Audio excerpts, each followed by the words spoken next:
Sahana vavatu Sahanau bhunaktu Sahaviryam karavavahai Tejasvinavadhitamastu Ma vidvishavahai. Om Shanti Shanti Shanti.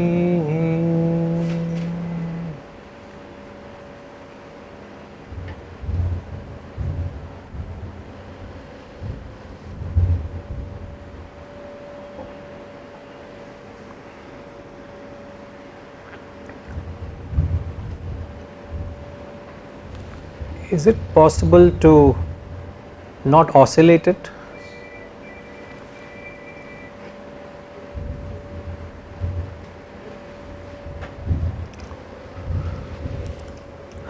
Hari Om, Namaskaram to all of you.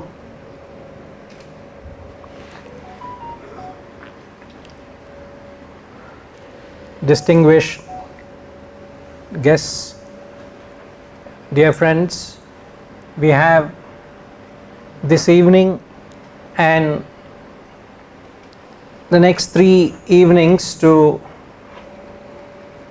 understand and explore the topic, the glory of action.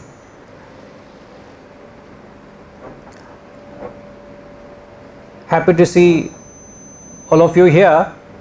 Some of you are new faces. I see an echo.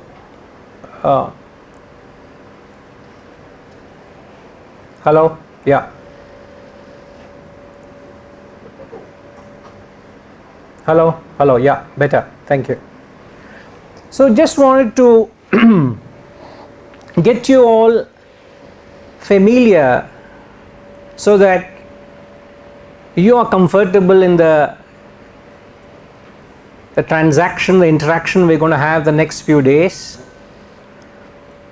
Everybody has a USP. What's a USP? A unique selling proposition. What I would bring to the forefront, the USP in delivering this wisdom to you all, is going to be through a dialogue. What is opposed to a dialogue? A monologue.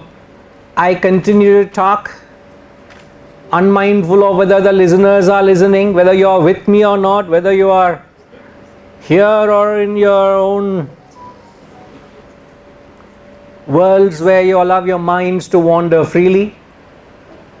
But the unique USP would be that I would like to have a dialogue with you. And how is it possible that we can have a dialogue?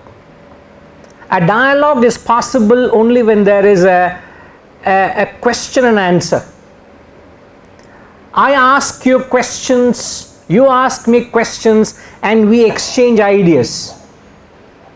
If you ask me, I would not want to say anything.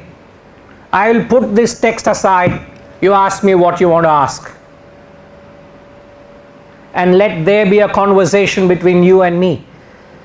If you look back at history, if you look at any traditional textbook, in fact right from the Vedas, right from the very Upanishads, even the familiar Bhagavad Gita that we all are aware of, it is a conversation. A student went up to the teacher asking questions and the teacher clarifying. And in fact, the way the questions were asked, it was evident whether the student was qualified or not. And those of you who are familiar with the study, the way an Upanishadic student asked a question, the choice of words, the language chosen was so apt, to the point, which implied how well prepared the student was, how well eager was the student to learn that wisdom. So there is a student who is desperate to learn the truths, and there's a teacher who has all that wisdom and there's no anxiety to impart. As the brief story Sureshji said, a true teacher would not dish out knowledge. In fact, you all should know, you all should be familiar with the thumb rule of knowledge, the first thumb rule of wisdom. In fact, a wise man upholds this principle of knowledge or wisdom. One who is not that wise, in fact, flouts it. The thumb rule of knowledge or thumb rule of wisdom is knowledge is never taught.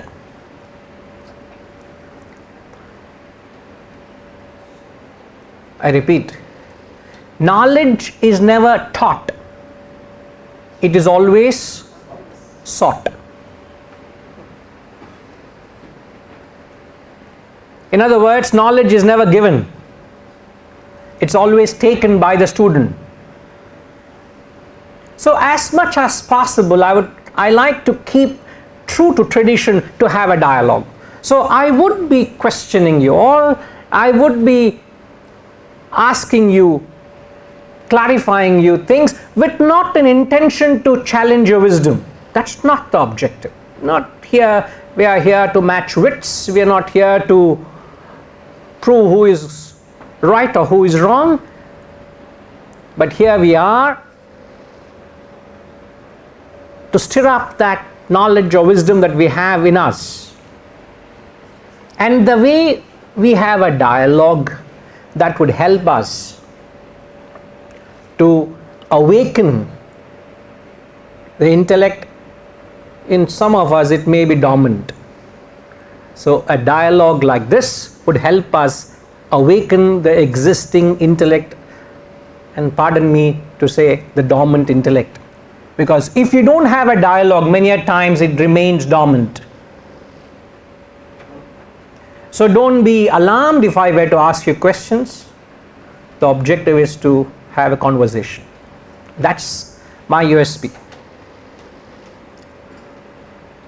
Now coming right to the topic. The topic, I don't know, I'm feeling very warm here. Is it the same with all of you? Can the temperature be increased? Decreased rather. I don't know, how do you always say it? Increase it or decrease it? Make it 16? And the problem is I have been facing, last few days, Sureshji was just mentioning, I have just returned from a very demanding trek. And I have gone up to the Himalayas off Rishikesh, and the temperatures I was close to minus 20. So can you see the disparity from minus 20 to 45? So I'm struggling to, body is struggling to adjust. So please bear with me if suddenly you see fumes coming out, or so please understand, forgive me for that. So the topic, the glory of action. In the next, what time the session ends? 8 o'clock. Okay, in the next 1 hour or so, or in fact what I have decided is, every day, the last 10 minutes or so, I would leave the floor open for any questions. So you all can feel free to ask me anything from the context of what was said, or any general question. I'll be happy to answer, which you don't have that privilege or opportunity in many satsangs. I must tell you that. And why I do that is, in fact, in the Gita, one of the qualities of a student, he says, first quality of a student is prashnena. If you don't question the teacher, you are not a student, he says. So there is an inhibition, a fear to ask a guru or a teacher. So on the contrary, he says you must question. But in what atmosphere you question? You question in an atmosphere of pranipatena, of devotion. You never question to challenge anybody's knowledge or understanding, especially a man of higher wisdom. So you question with devotion. And then he says, you must serve the guru or the teacher. The three qualities of a student. So I am trying to keep to tradition. I am trying to keep to orthodoxy and how this knowledge is being given. It's easy not to follow. It's rather difficult to follow the tradition. So the Shastras are laying so much importance on karma, on action. But sadly, the vast majority of humanity have not understood this. If they have understood, there would have been a gate crash to this hall. Nobody understands the Shastras. In fact, they have misunderstood. The young minds have actually misunderstood the principles of Vedanta. They have not understood the gist of this wisdom. They have misunderstood. It's like I call a dog mad and kill the dog. The dog is not mad. And I kill it. So people are rejecting this profound wisdom because not that they have not understood it, in fact they have misunderstood it. So I don't see many young minds here, hardly in fact, if at all. And I'm not complaining. I think I would be easily the youngest in the classroom. Except my daughter. The one who is taking pictures, you know. My wife also, yeah. Thanks for the clarification. Now, this is not a complaint. I'm only trying to tell. And my whole perception to life changed when I was exposed to this knowledge over 3 decades ago. What they need is an exposure. And they don't get that exposure. So there is a profound misunderstanding of this wisdom. In fact, they don't understand the charm of this knowledge. Nobody understands the beauty and grandeur of what this action is or the Shastras are talking about. Since they have not understood it, they have misunderstood it, they don't get into it. They have lost a gem, a valuable offering to life, they have lost it. As you all know, the Bhagavad Gita was given to whom? I can't hear you, ma. I'll have to do lip reading now. To whom was it given? Arjuna. In what context was it given?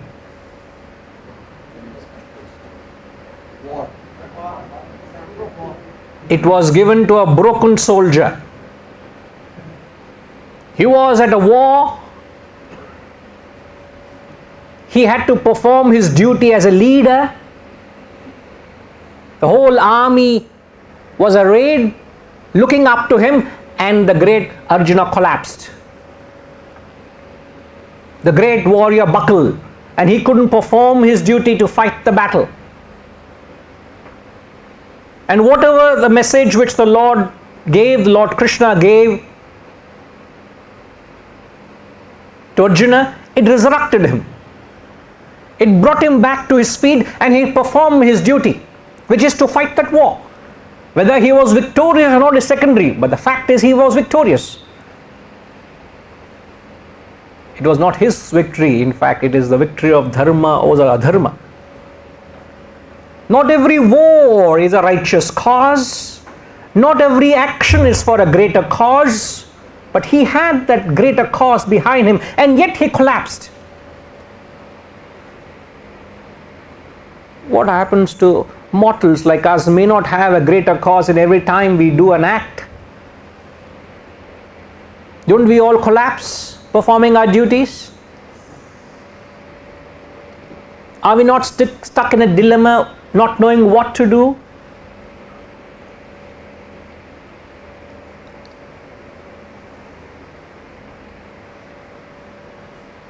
But sadly, if at all people pick up the Gita, it is invariably a post-retirement, part-time, pastime text.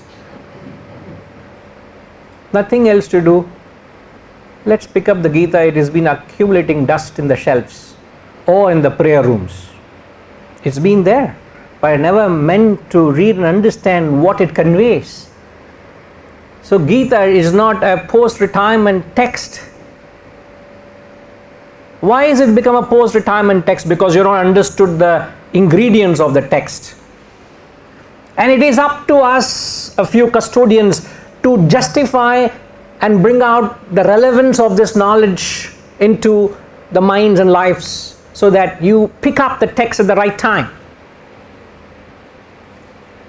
If I were to compare this wisdom to a decimal in mathematics, the decimal dot, it matters where you put the decimal, isn't it?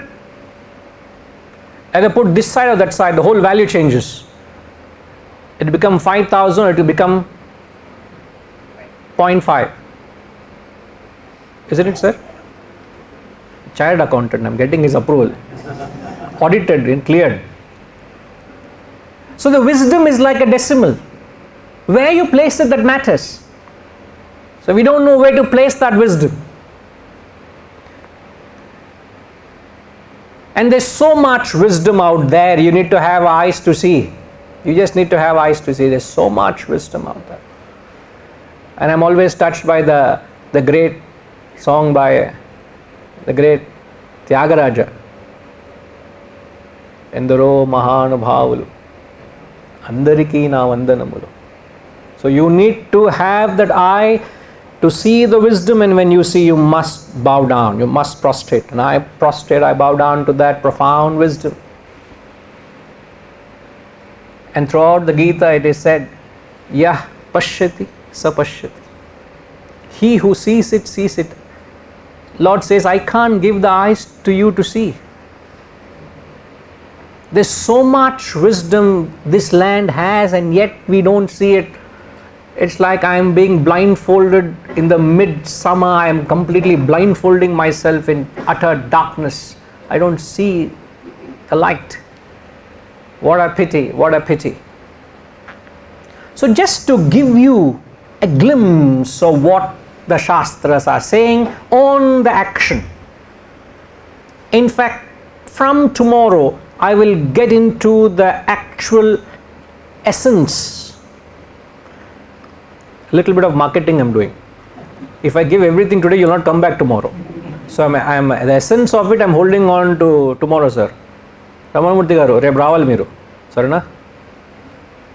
I know you want everything one shot, quick fix and bye-bye. No quick fix, you have to come tomorrow. When you come tomorrow, I'll say I'm holding on to something for the day after. And the secret is given the last day. TV serial, correct. Who said that? Correct, TV serial, sir. At the very climax, to be continued. So the very famous Ishavasya Upanishad, I hope you all can see, we have been struggling to align that fellow and make it bigger. Please forgive us for not being so. If you develop any neck pain, we have provided balm outside. So when you're going back, we'll apply a little balm because you have to turn a little bit to see it. So the very famous Ishavasya Upanishad, which says, Kurvanneveha karma anijiji vishe chatago sama aha evam tvayinanyatheto ostina karma lipyate nare. Very, very famous verse, mantra from the Ishavasya Upanishad. Kurvanneveha karmani. The translation reads, performing actions alone here, one should wish to live 100 years. Now how many of you are saying, sir, yes, I want to live 100 years? Nobody here. I am the youngest and I am raising my hand. Look at the way the Shastra is saying, may you live Shatah Samaha, 100 years, doing what? Performing actions. And Ishavasya Upanishad is an authority in Vedanta. The very second mantra of the Upanishad declares it. May you live 100 years. Thus, there is none other than this for you. So, if you go to the masters, as Vasantama said, when people went up to the great Swami Vivekananda and asked him to teach the Vedantic principles, they said, fellows, you first go play football and come back. He didn't give them knowledge. He didn't give them wisdom. He was an embodiment of wisdom. He said, I will not give it to you. I don't know how many of you know what it means. You know what it means? Why Vivekananda said, go play football?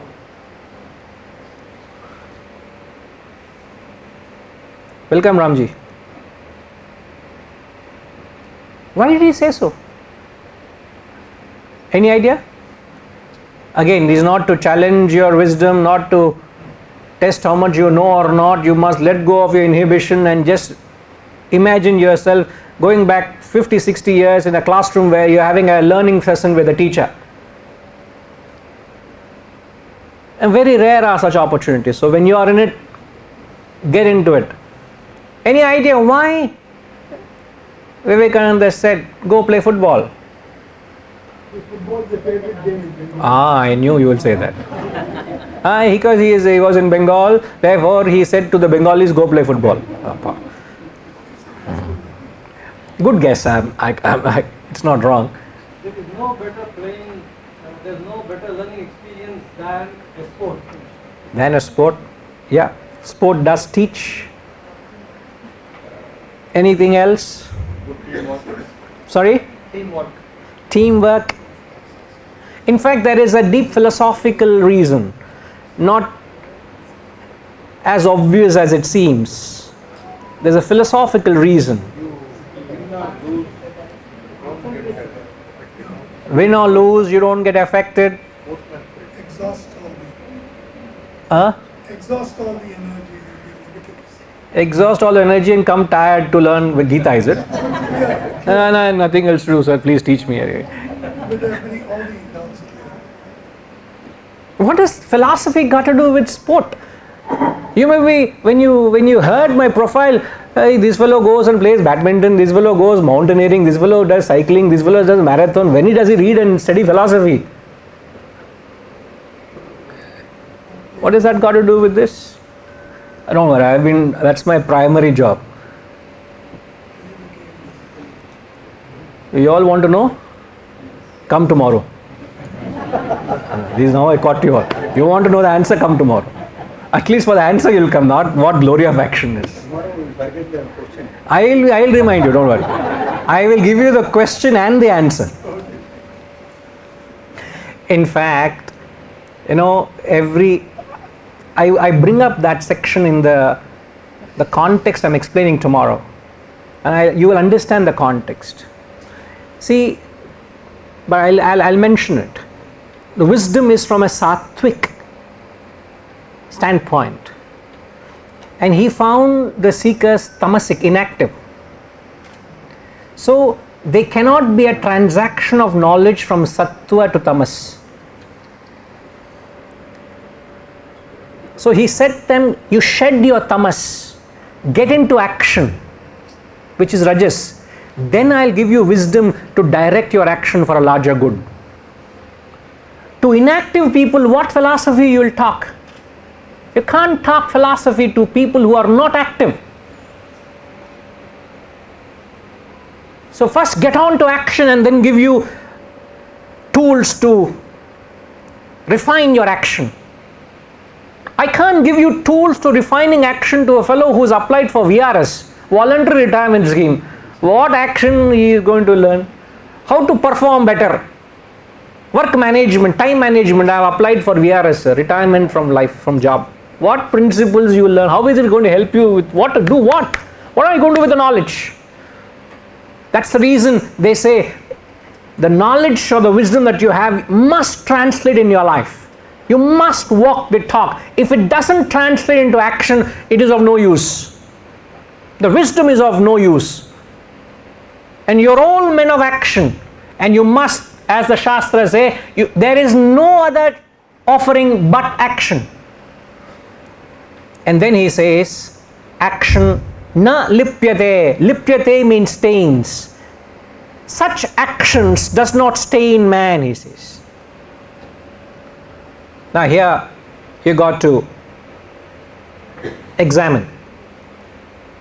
From the time you have been able to perform actions, you have been relentlessly acting, isn't it? From morning to night, day after day, again and again you are acting. Every action has a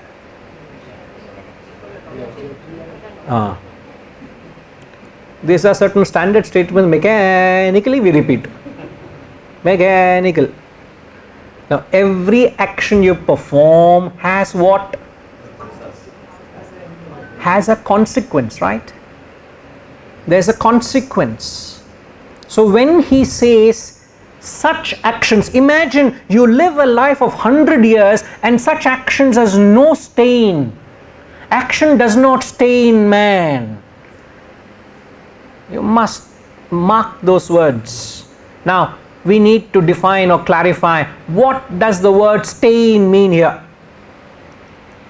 And we will draw it out. In fact, the word, the Latin term educate. Edu is to draw, cate is out. So educate is to draw out knowledge. So if I have to educate you, I have to draw it out from you. And how can I draw it out from you? Through a dialogue, not by pushing into you by giving ideas. No, it will not work that way. So let's get right into that spirit of education. So what does the word stain mean here? Anybody? Sir, Datta Prasad, very soon there will be flames and fumes coming on stage. I am feeling very hot here.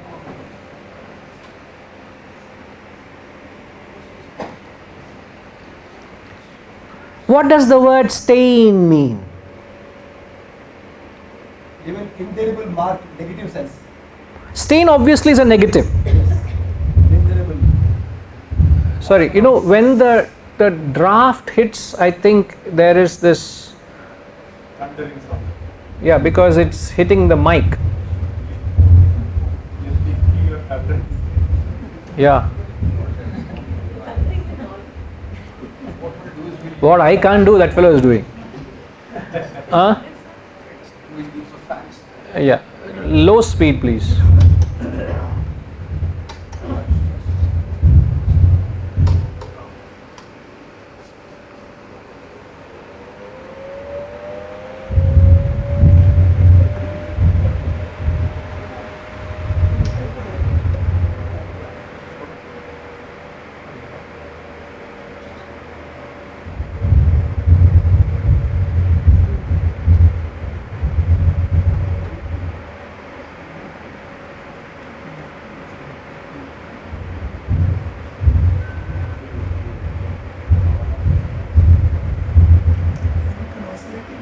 Yeah.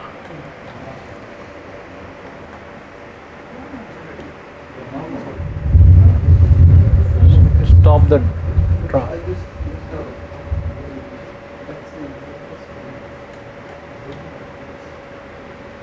Don't get distracted with all this. What is stain? Sometimes you put your laundry to wash and it comes back, instead of getting clean, it comes back with stain. And all my life I have been wearing this off-white or white, and sometimes it's very difficult to maintain this color. There is no blemish. Blemish means it will purify him. Actions will purify him. Other than actions will purify him. No, it's not on.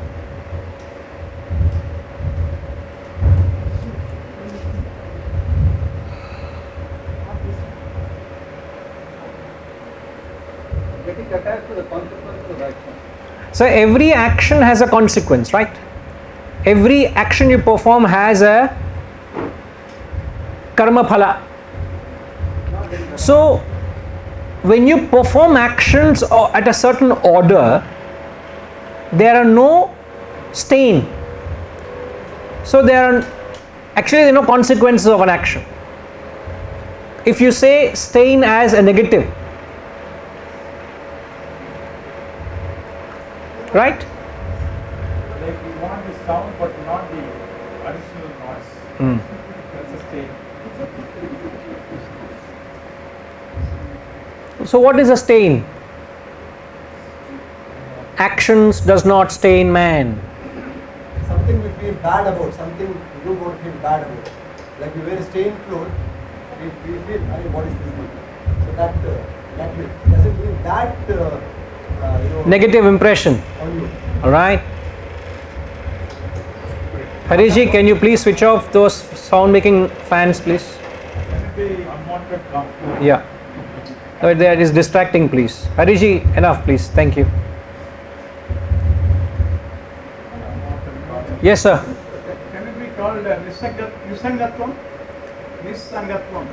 Nisangatvam is detachment, not getting attached.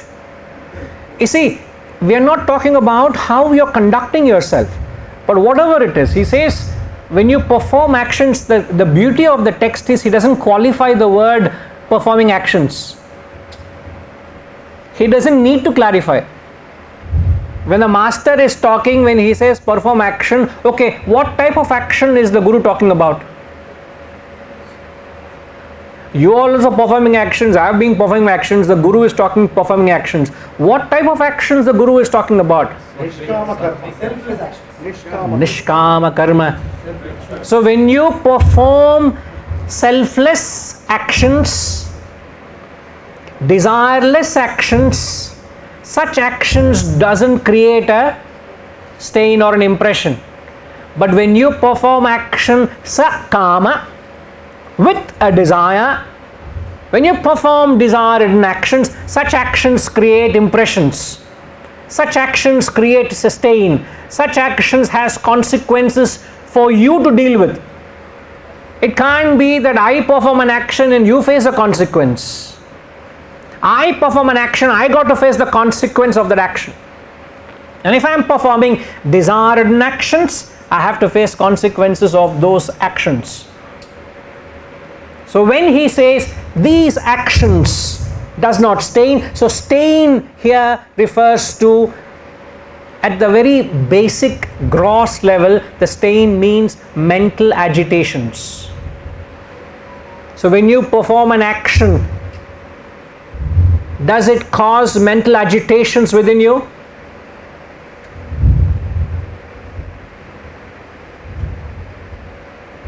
Does it cause a mental disturbance within you?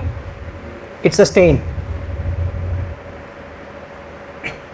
When you perform an action, as Subramaniam Garu was saying, you feel a sense of guilt, a sense of discomfort, a sense of remorse.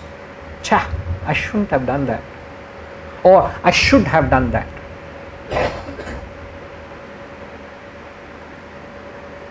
That feeling, you know whether that action was right or wrong. Nobody else knows. And I got to live with that guilt, I got to live with that feeling within me. And the moment I know I have felt a guilt or a sense of remorse, I have committed a sin. So feeling sinful is not doing, there are no actions which are right or wrong, there are no actions which are good or bad. Any action that you do, if it creates a guilt within you, you have committed a sin. I have committed a sin. Any action. So the stain means mental agitations. The stain means a feeling of sense of guilt or remorse or discomfort within, which we calling it as sin. In the ultimate philosophical sense, the mental impressions that you carry when you create fresh vasanas or desires within you, that is the stain you got to live with, which is responsible for you until you burn it. You will take aneka janma to get rid of that stain. Imagine there is a stain that can't be removed with any amount of wash. The cloth is torn, but the stain can't be removed. You are dead, but I am dead, but that stain doesn't go. Why? It is that amount of impression that is going to be burned by me being born again. Aneka janma. As the great Adi Shankaracharya in the text Bhajagovindam he says, no? Punarapi jananam. Let's chant all together. Punarapi jananam, punarapi maranam, punarapi janani jatare shayanam, iha samsare bahudustare kripaya pare pahi murare. I can't do anything, oh Murare, please save me from this vicious cycle of birth and death.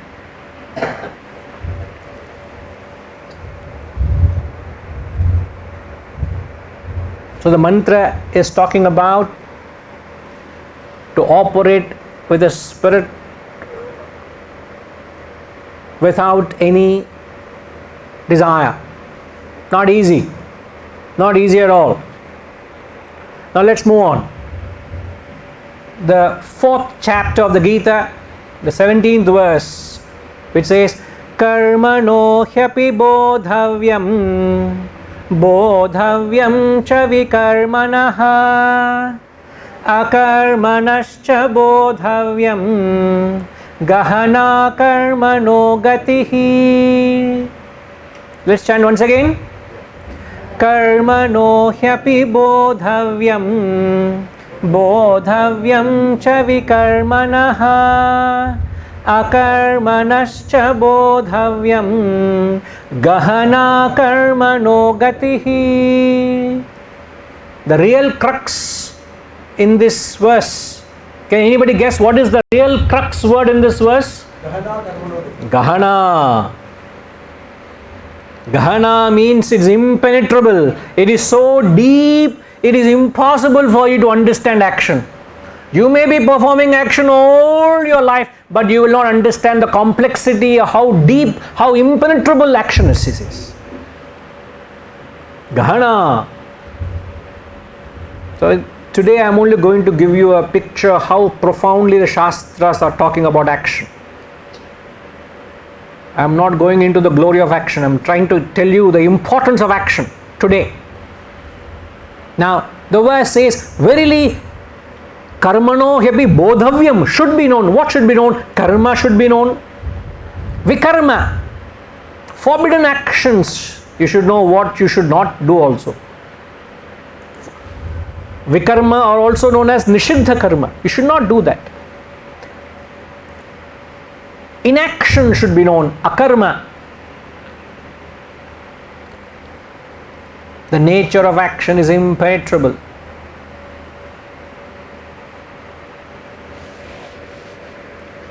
So the word karma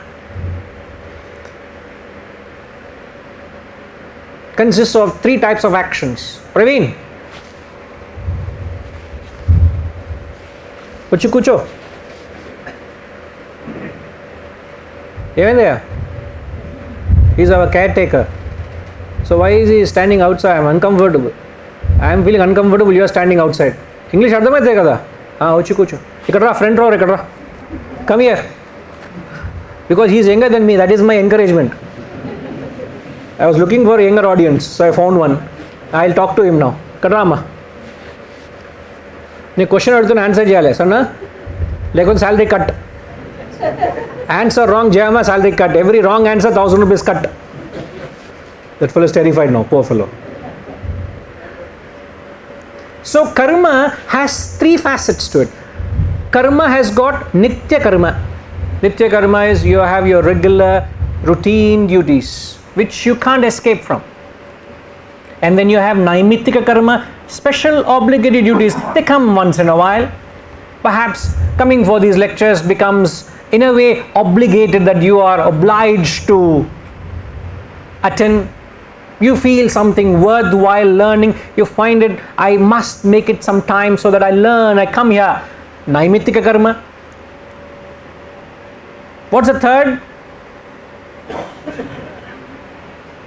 Nishiddha karma is vikarma. The third is known as kamya karma. So under karma there is nitya karma. Second is naimittika karma. The third is kamya karma. Kamya karma, okay, 1,000 rupees added. He answered the question, add 1,000 rupees into salary. So plus minus game going on for him. Third is kamya karma, which is acting on a desire. The next is vikarma, which is also known as nishiddha karma, which are prohibited actions. Certain actions you are not supposed to do. I am not going into the detail. I am just mentioning what it is. The third is akarma. What is akarma? Yes, sir? It is translated as inaction. Akarma. When you put to any Sanskrit word, it becomes the opposite. So akarma is inaction. Now what is inaction here?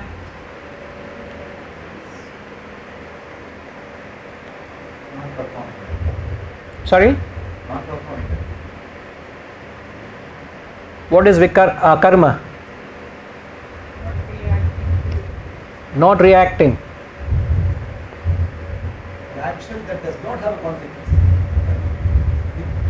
Anaction. Not doing anything. Stop oscillating this one. Dutta Prasad, stop oscillation. Be silent. Akarma.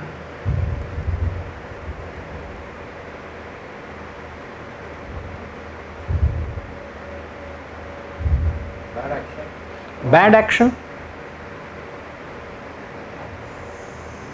Ramji, what is akarma?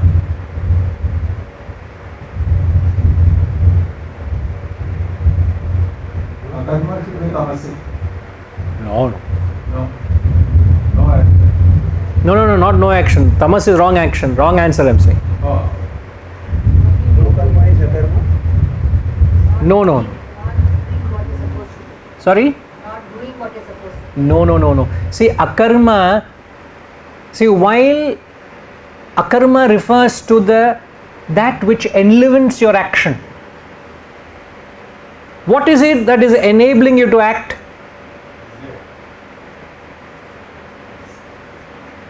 What is it that is responsible for your action? Thought? What is the activating principle behind your action? The mind? No, you're not wrong. Mind, thought, desire, what else? Without which action cannot happen. Consequences after performing the action. But I'm saying what is responsible for the action? What is that activating principle because of which the action happens? Sorry? Motive? Alright, what else? Intent. Sir, is it not possible that you perform an action without a desire, without a motive? Earlier we said nishkama karma, selfless actions. Are they not actions without a desire? So is it necessary that you must have a desire or motive to act? Not necessary. You can also act without a desire, without a motive. Sir, the word akarma means the Atman, the self, the Brahman, which is the enlivening principle. So what is responsible for an action to happen is the Atman in me that is responsible for me to perform action. If I've come here and I'm talking to you, what is in me that is enabling me to speak? Isn't that the Atman, that life-giving principle in me that enlivens my organs of perception to speak? That apart. The Atman is a witness. So what is the job of Atman? Atman enlivens everything. It's like electricity that enlivens the gadgets. The electricity is enlivening the bulb, enlivening the air conditioner, enlivening the fan, because of which it is manifesting, it's expressing. So what is it that enables your body to act and perceive? What enables your body to act and perceive? It is the Atman. What is it that enables your mind to feel? The Atman. What is it that enables your intellect to think? It is the Atman. So without the Atman, without that life-giving principle, there cannot be any action. But what is the role of Atman? Akarma, it is not acting.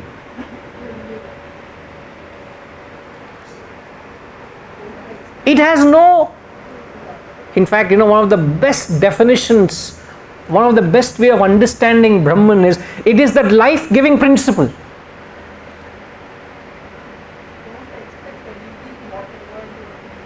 I'm sorry?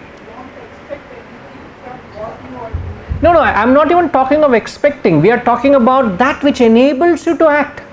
What is responsible for you to come here? Okay, if I were to take a layman's example, the petrol in a car is responsible for the movement of the vehicle, right? Your vehicle brought you from wherever your home to here. But is there movement in petrol? Does petrol move? But yet without petrol there couldn't have been any movement, right? There is no motion without petrol. But petrol is motionless. There is no electricity in, so there is no light in electricity. But without light there is, with electricity there is no light. So electricity has no light in it, but without it there is no light. So the electricity is that enlivening principle. One of the best descriptions of Brahman or God, I hope you all are able to relate with me? The definitions of Brahman or God is, it says, with it everything happens. With it everything happens. It is that life-giving principle. With it everything happens. Without it nothing happens. Yet it has got nothing to do with the happening. You go and ask God, God, do you think I should go for the Glory of Action lecture tomorrow? What would you say? Huh? Sure, huh? So it's not interested, huh? He is not interested, but I am interested. So the Atman has got nothing to do whether you wish to do or not. With it, it happens. Without it, nothing happens. Yet it has got nothing to do with the happening. So if I do a good action, I face the karma phala. If I perpetrate bad actions, I got to face the consequence. Atman has got nothing to do with what actions I perpetrate, man. And in that he says, if you want to understand action, he says, Gahana karmano gatihi. Action is deep, action is impenetrable. Action is unfathomable. So what is it that is unfathomable in action? It is that which is responsible for the action is unfathomable. What is responsible for action? Akarma. So you can't understand action. Fascinating. So if you keep going back and back and back into the action, what do you hit? You hit the enlivening principle, he's saying. On one end is the action, on other end is the, so what is the other end, sir? Akarma, Atman. Outer word is action that you are performing. So you go back and back and back, you hit the akarma.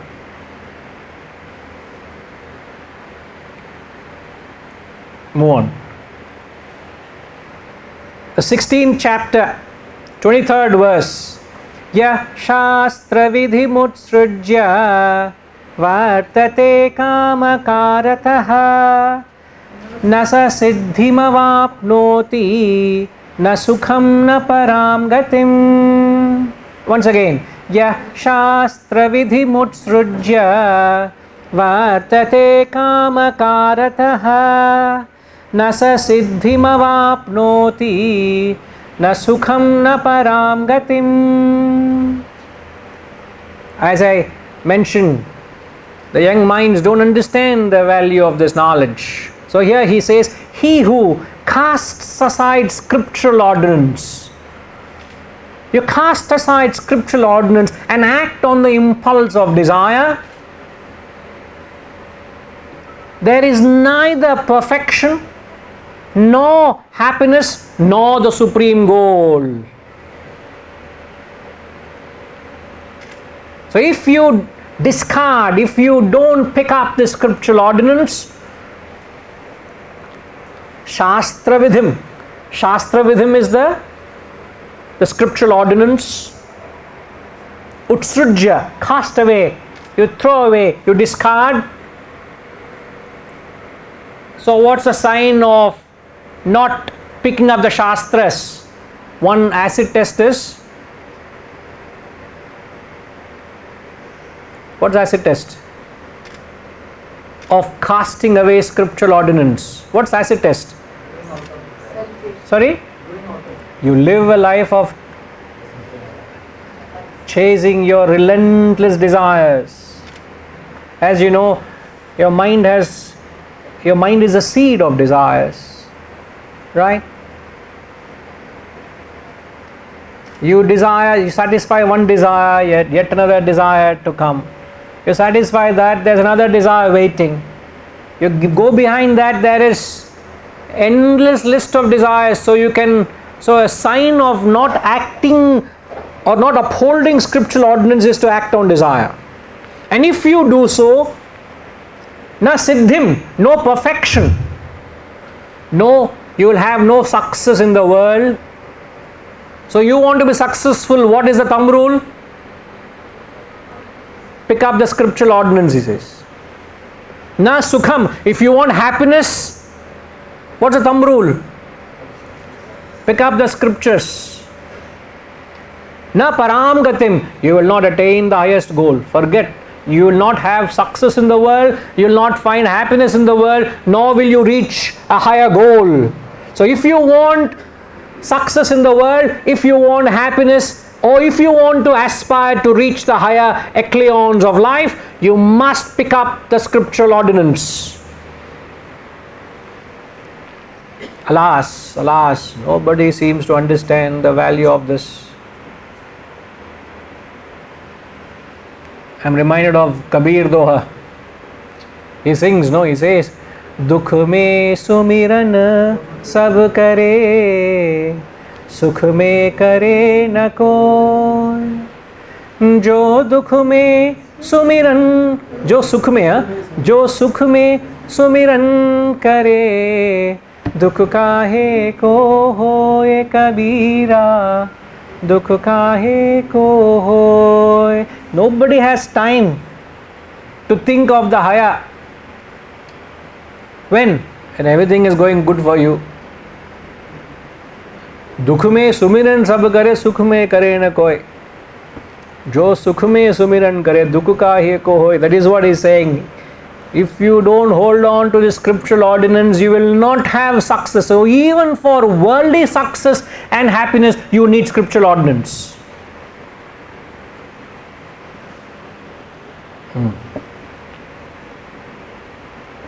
Chalo, we'll see more.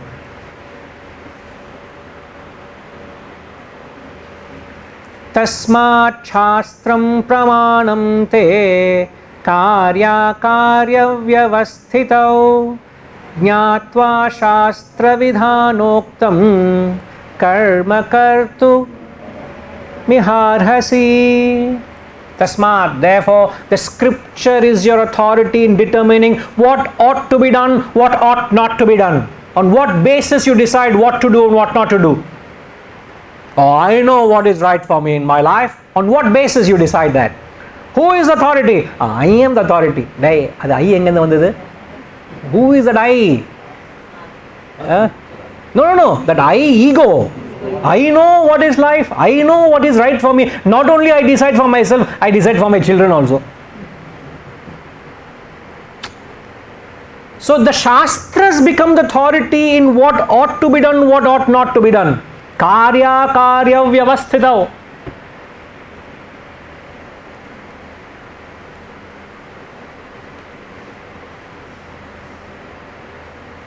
Having known what is pronounced in the scriptural ordinance, you should perform action here. Karma kartum. See again, the Shastras are again emphasizing on performing karma, action. Must perform action here.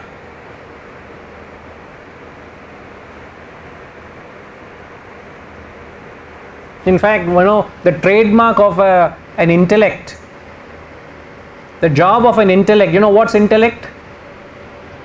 The intellect is the buddhi. Buddhi is the discerning ability, the ability in us to make a clear demarcation, the capacity in us to decide which is right and wrong.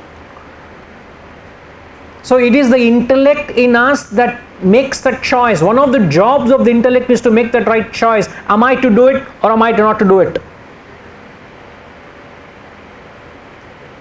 And in the Gita, elsewhere in the 18th chapter, if I am not wrong, he says, fools ration where angels fear to tread.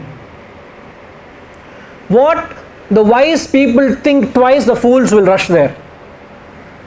So which ought not to be done, the fools will worship. The wise they take a step back.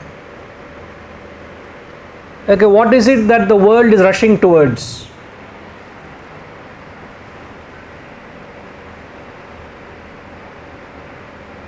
Everybody are rushing in the world. What are they rushing towards? Materialistic acquisition. Not wrong. What else? Success. There's nothing wrong in seeking success. What's wrong in seeking success? Is there anything wrong in being successful in any endeavor? Like even I've come with the objective of trying to successfully communicate myself, isn't it? To seek the pleasures. Everybody in the world are running for instant pleasure. They want that gratification.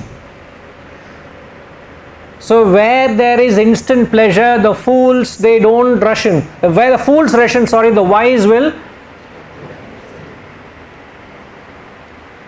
They say any pleasure arising out of senses, the Shastras call that pleasure as wombs of sorrow. Now it is pleasurable, but later on it is only sorrow, man. Are you all with me? The fools are rushing in to get that pleasure, but the wise will say,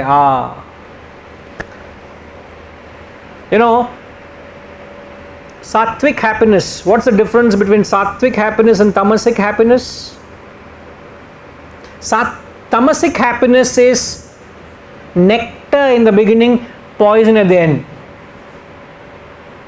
I repeat, Shivaji, repeat.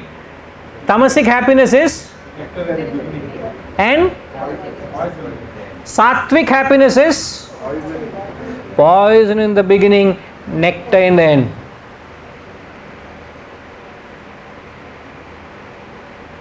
So if there is anything that is pleasurable, you hold back. Say, no. What to do, what not to do. Sattvic intellect. So when you have this, when you're performing actions, tomorrow I'll clarify further, you're performing action, what type of actions are you performing? Are you acting? What type of actions are you executing? That's important. That determines whether you incur stain or not, whether action stains you or not. And it's the intellect that's important, that's the driving force which helps you to decide whether am I doing the right action or not. And where do you get that clarity from? From the scriptural ordinance. So without scriptural ordinance, you don't have the clarity to make the choice. If you don't make the right choice, you don't perform the right action. If you don't perform right action, such actions incur sin or stain.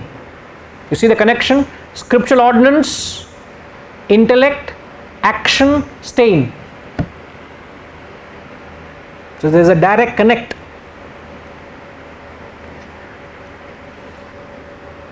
Third chapter, the fourth verse. Na karmana manarambhan naishkarmyam purushoshnute na cha sanyasana deva siddhim samadhigacchati. Not by abstaining from action does man gain actionlessness, nor by mere renunciation does he attain perfection. One of the most misunderstood verses in the Gita.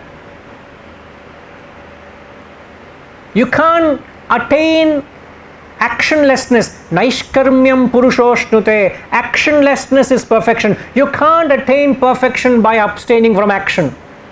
Na anarambhan means you can't attain perfection by no arambha.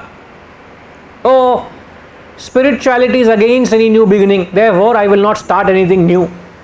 No, no. By not starting any new commencement, you will not attain perfection. Not commencement is referring to new action. Na sanyasanat, renouncing is referring to existing activities.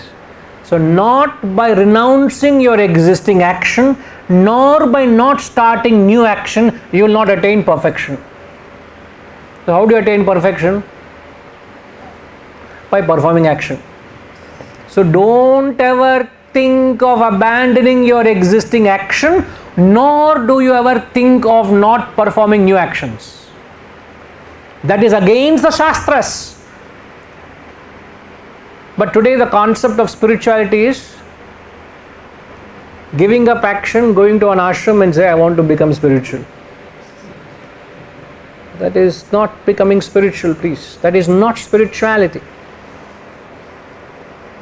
I am resigning from business. I have tendered my resignation. I have handed over everything to everybody else. Now I want to sit quiet and contemplate.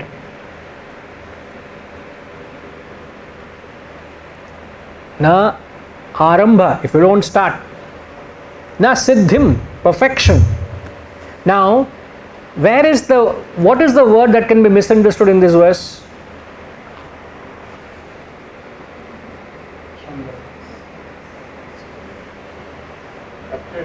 Sorry, sir? Abstaining words are difficult to understand. Who said abstaining? Sir, what is the difficulty in understanding abstinence, sir? Abstaining is not to do. But what is that word that might need clarity here? Actionlessness. Are you with me, sir? It's not difficult to understand abstinence, isn't it? What's the difference? So abstaining here we are referring to not doing. So either I not perform a new action or I renounce my existing action. Oh, I have decided that there will be no further glory of action lectures. I am renouncing whatever actions I am performing. Why? Because I want to become spiritual. Alright? You want to give up your existing action. Oh, here on I have announced in public that I will not take any more public lectures in my future, rest of my life. I have renounced all future actions also, in the name of attaining perfection. Alright?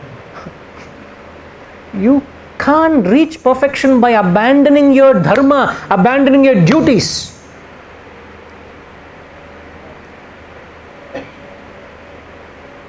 See, the word which needs clarification in the verse is actionlessness. So the word actionlessness needs clarification. Now actionlessness has been misunderstood as inaction, not as Atman. Inaction means no acting, as tamas. And from there we have come to the state where we are in. Now what does the word actionlessness mean? When they explain the word, well, how do you understand actionlessness? Actionlessness means desirelessness, means thoughtlessness, means vasanalessness. I will explain this tomorrow further.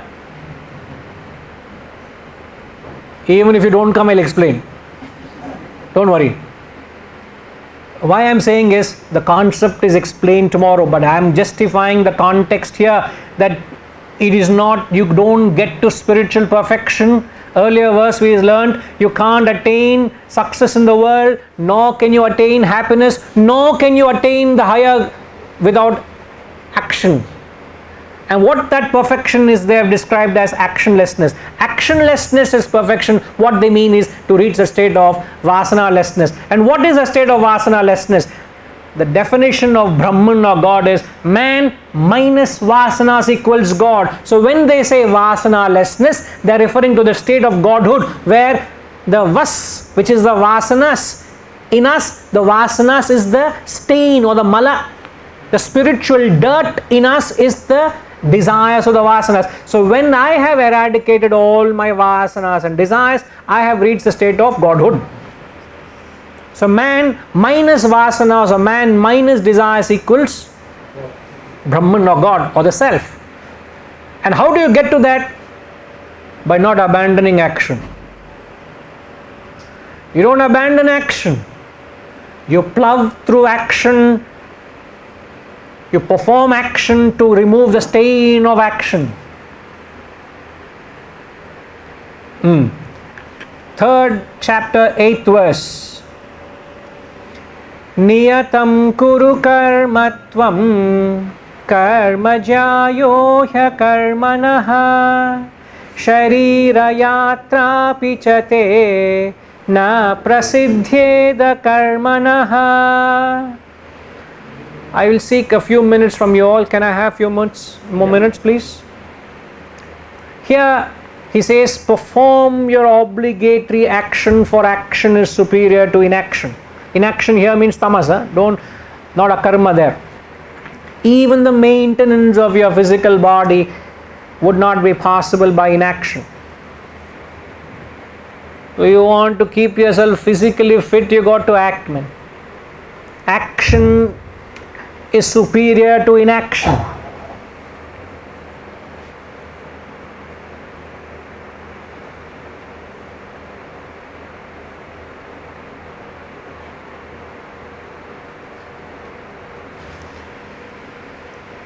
Now, the last 1 hour you have heard of action, action, action. I think you must be tired of hearing the word action. Now, what type of action the Shastras are talking about? Sattvic action, not wrong at all.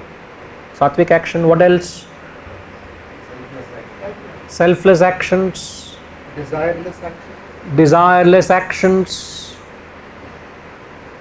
What else? Sorry?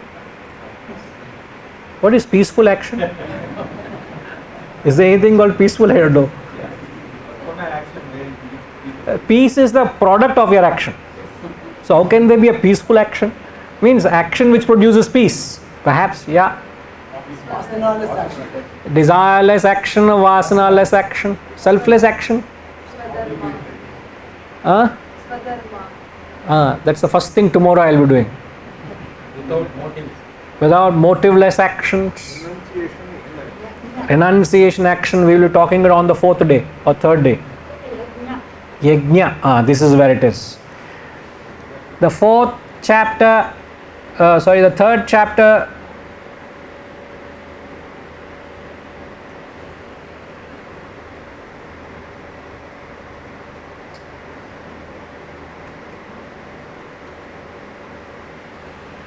Yeah, it's the 3rd chapter, 9th verse. He says, Yajnarthat karmano nyatra lokoyam karma bandhanaha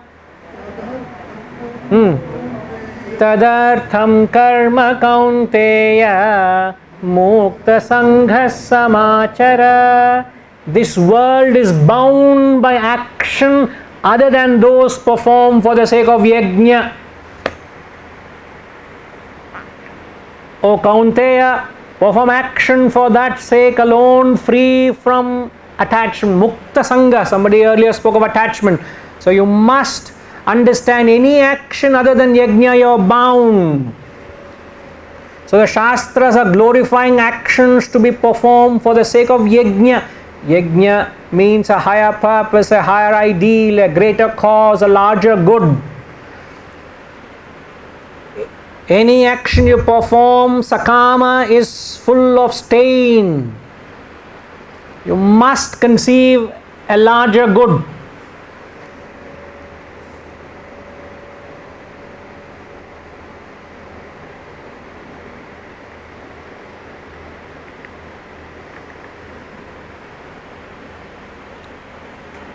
Let's quickly run through it.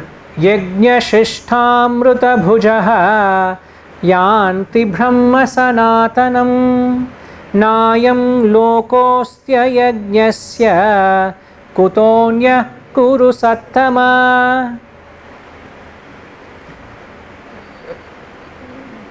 Eaters of nectar, the remnants of sacrifice go to eternal Brahman. That's all right. That's difficult to understand that. But read the second half. This world is not designed for the non-sacrificer. How then the other? Kuru sattama? This world is not designed for the non-sacrificer. Who is a non-sacrificer? Who is a non-sacrificer, sir? One who is Atma Karanat, one who thinks of himself. This world is not designed for the non-sacrificer. How many are non-sacrificers in this classroom? Non-sacrificer, huh? A sacrificer, huh? Sacrificer. This world is not for the non-sacrificer. Now tell me, in the world, how many are non-sacrificers? What percentage of people are sacrificers? What percentage of people are givers? Vis-a-vis, what percentage of people are takers? Majority of people are takers. Unfit to this world. This world is not designed for one who is a non-sacrificer. Look at the words. And yet you are constantly performing actions, sakama, I and my, only thinking of your own well-being, man. You are unfit to be in this world. What actions are you performing?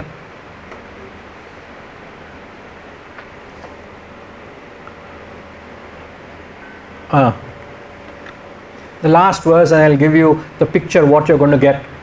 In the 5th chapter, the 10th verse,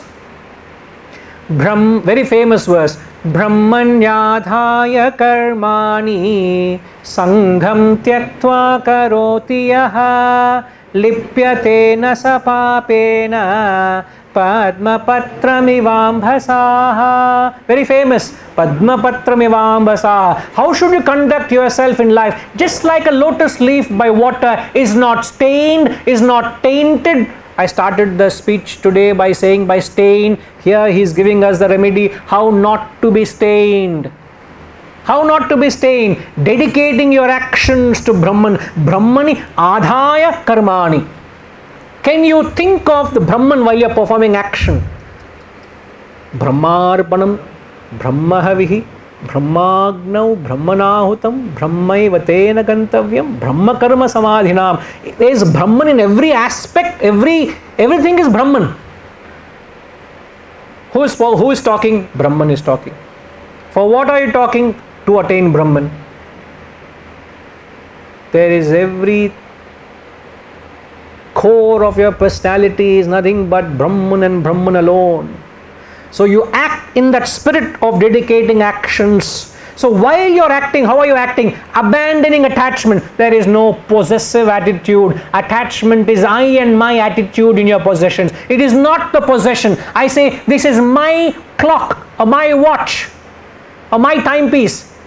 It's not the possession that's a problem. It's the minus to that possession is a problem. So when you have that minus, abandon that minus that you have tied up to everything. My house, my child, my grandchild. We have a new entry into the wisdom family. My grandchild. Abandoning attachment is not tainted by sin, he says. So what you will leave today is with that idea how persistently, how consistently the Shastras are roaring the truth and glorifying you to perform the highest cadre of action. I have just surrendered to the Shastras. Nothing is mine in this. Just to tell you, there's so much the Shastras are roaring. If you are not hearing, there's something wrong with you. You must be deaf. For generations, from time immemorial, these Shastras are roaring the truth. Something must be wrong with me if I am not able to heed to this voice. Now, this gives you, this will be the roadmap I will lead you all to the next 3 evenings. How the glory of action? First is you choose the field of activity based on your Swadharma. Having chosen the right field, how do you conduct yourself in that right field? How do you conceive a goal or an ideal? How can you make your actions dexterous, dakshaha? How can you achieve success? How to find peace and contentment in action? What are the essential principles of action? How to not abandon the non-essentials? How to live a life of renunciation in action? How the action can be ultimate purifier, and ultimately how through the glory of action you can achieve the highest. The next 3 evenings, step by step, I'll tell you how, by choosing the right field, how you can attain the highest. I don't think we have time today for any dialogue of a question and answer. Please come back. Any questions you have? If you have time, I can take a question or two. It's already 10 past 8. Any questions? Anybody wants to clarify something? Ask something?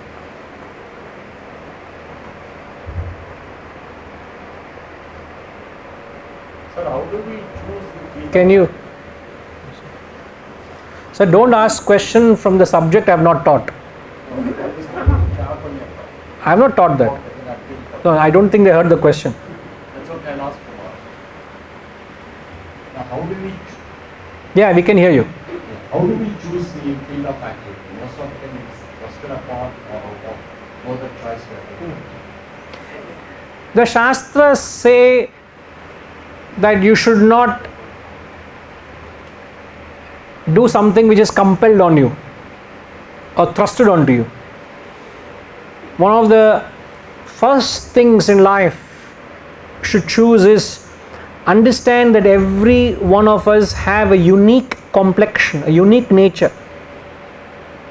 And the unique nature or the individuality is defined by the vasanas we just spoke about. You are born with those vasanas. So it is important that you choose a field based on your swadharma. Swa means one's own, dharma means your predominant nature. Each of you have got a dharma that you are born with. You can't change it. It is your purva karma that is responsible for your dharma you are born with now. Now you can't do anything with it. You are born with a certain asset. Make use of that asset. Like I discovered my swadharma at a very young age. Now rest of my life I am doing something which I am born to do. Now how I conduct myself in that field is yet another matter. I have been in this field of philosophy for over 3 decades. But what was I 5 years ago? What was I 10 years ago? What was I 20 years ago? Have I not changed? Some of them who have known me, they say, yes, Guruji, you have changed. Hopefully for the better. But that change is not change in the field. The field remains the same. But the way I conduct myself changes. And what defines the way you conduct yourself is your... Come back tomorrow. To be continued. But field is swadharma. I'll tell you how to identify your nature. Okay? Om